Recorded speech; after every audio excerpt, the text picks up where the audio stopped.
Heto na nga at pupuntahan namin ng isla na yun. Sumakay nga pala kami ng bangka. Kaya naman tara, let's go!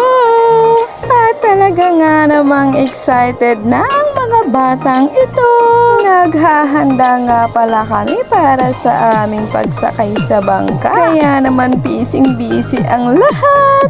Heto na nga't handa na rin ang bangka na aming sasakyan. At nakaabang na nga ang aming mga kiddos at excited na sumakay.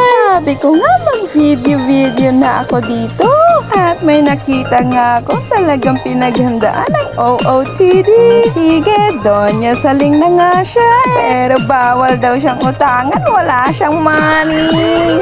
Kaya na nga't sasakay na din ako ng bangka. Nauna na tuloy ang mga bata. Heto na pala kami nang nasa bangka na. Tuwang-tuwa nga naman dito si Rihanna. First time nga pala nila itong sumakay ng bangka. Siyempre, heto na kaming lahat ng nasa bangka na.